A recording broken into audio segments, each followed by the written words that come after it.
Welcome back to the channel. Today we're going to be discussing Javonte Williams and why I believe that he is going to be a league winner in 2021. And we can get out of here with the Melvin Gordon worry. Lock it in, strap it down, roll the intro.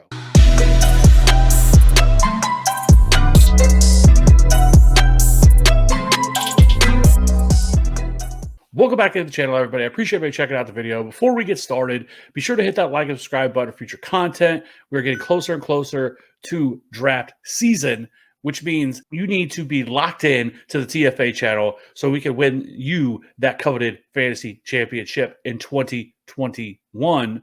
So be sure to hit that like and subscribe button. Also, another tool that can help aid you in that is our brand new Discord. You can find that, and you can find the link to join absolutely free in the description down below. Whether you are a longtime fantasy player or you're just getting started, it is a great place to just talk fantasy football. If you need advice, bank some ideas off some people, whatever the case may be, redraft, dynasty, DFS, best ball, whatever, we have it all there. So I hope I see everybody over there, and let's just go ahead and get started. Javonte Williams. Whether you're just now getting into fantasy football and you're trying to get a better grasp of who these guys are, especially for these rookies, Javonte Williams was picked 35 overall. Obviously, we know the Broncos traded up to secure him in the 2021 NFL draft, which is a really good sign for one, how they feel about Melvin Gordon, two, what they likely plan to do with Javonte Williams this season.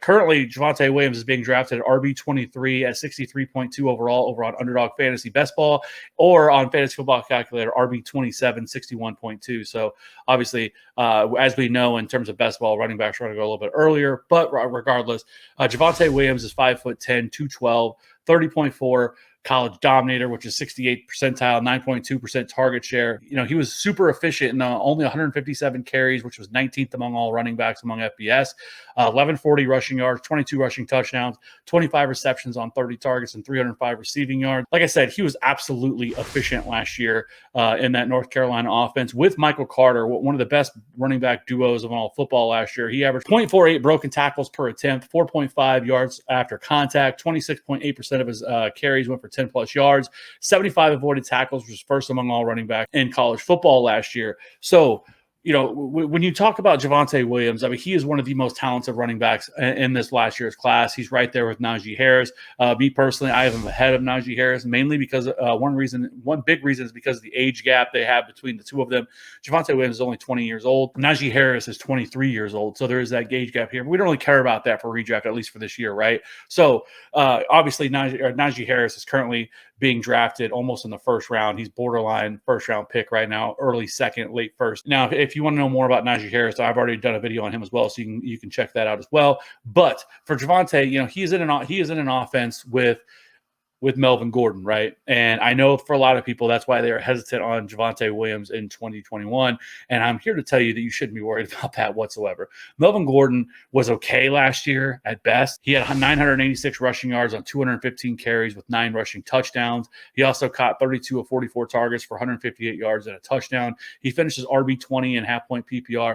He did all of this with a 63% opportunity share, which was 16th among all running backs, but he only finished with 0.77 fantasy points per opportunity, which was 85th among all running backs. He was 27th in true yards per carry last year. Listen, he's 28 years old. He's getting up there in age. Yes, I still think he could be a factor, but there is definitely the possibility that he could be traded from this offense, possibly move to a team like the Rams, who definitely could use a running back, or if another starting running back goes down and the team doesn't feel great about their backup, I could definitely see the Broncos trading him. The Broncos still have depth. They brought in Mike Boone as well, who's a Minnesota Vikings running back.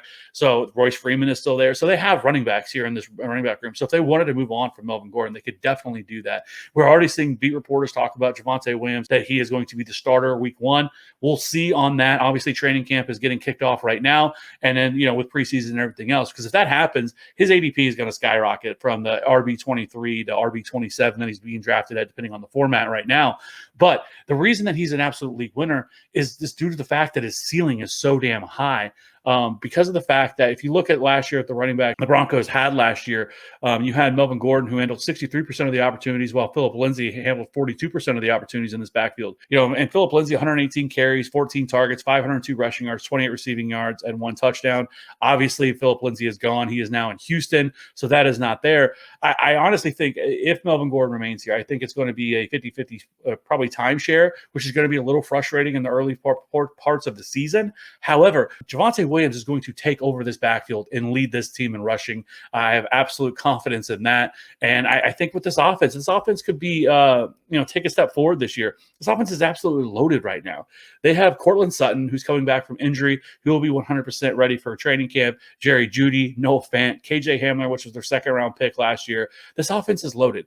Their offensive line is a little bit suspect. They were 28th at adjusted line yards last year, 3rd in power rank, 14th in second level, 8th in an open field, 19th in adjusted sack rate. PFF ranked them 22nd against the pass and 28th against the run. They didn't do a ton this offseason to really make any big improvements. Their big improvement really came from drafting 3rd-round pick Quinn Miners, who is an excellent story, D3 zero-star prospect who really made his name in the Senior Bowl, just showed out, and would probably have went undrafted had he not, went to the Senior Bowl and produced the way that he did in the Senior Bowl.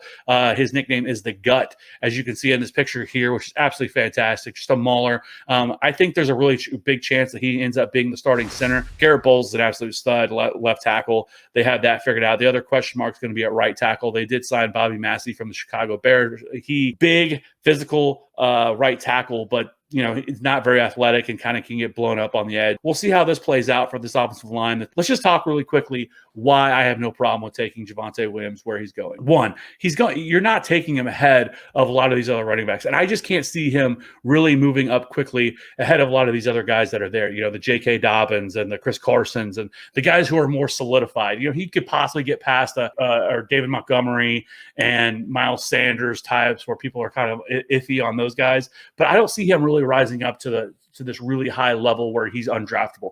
If he continues to go in the 5th or 6th round, that's an absolute steal there. Now, a lot of it depends on how your roster breaks down as well. Like, what do you have at that point? Because I know I've heard other people make arguments, well, I'd rather have the wide receivers that are going there, like Brandon Ayuk or a couple of these other guys that are going there in the late 5th, early 6th round.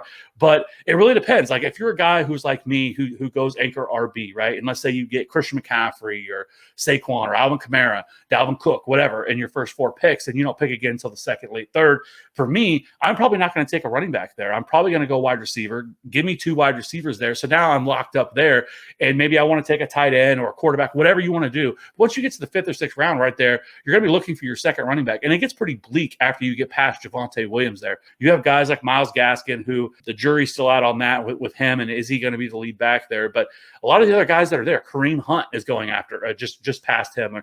Kareem Hunt is not going to be the starting running back whatsoever unless an injury happens to Nick Chubb. Yes, he's going to get opportunities, but Javonte Williams is likely going to, by the end of the year, take over this back. And I see a Jonathan Taylor type ascension here for Javonte Williams in 2021. Because I think that while, yes, that they probably split, I think by at the very least week 4, week 5, he is probably taken over as the starter if he hasn't done so by week 1, because that is definitely in the range of possibility. This team has told you what they want to do. They're telling us by trading up to acquire Javonte Williams that they are looking for a replacement, and they're looking for a replacement now. This team is built to win right now outside of the quarterback position.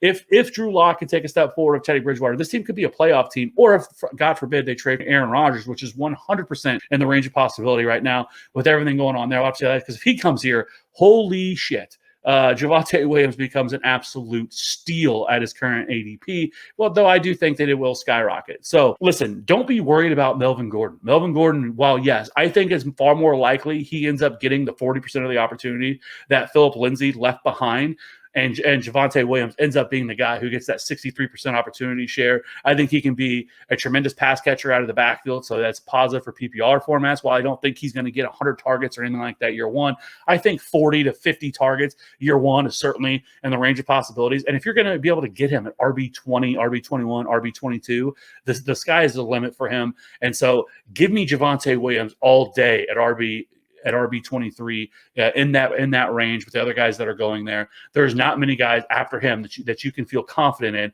that's going to be able to have the type of ceiling that he possesses. And that is why I have no problem taking him there. So let me know in the comment section below, where would you feel comfortable taking Javonte Williams in 2021? What are your thoughts on him? Where do you feel comfortable taking him? And do you believe that Melvin Gordon is somehow going to be a big problem for him, and that's why you're staying away from him? Let me know in the comment section down below. Don't forget to join our Discord. It's absolutely free. I hope to see everybody over there. I'll see you on the next one. Peace.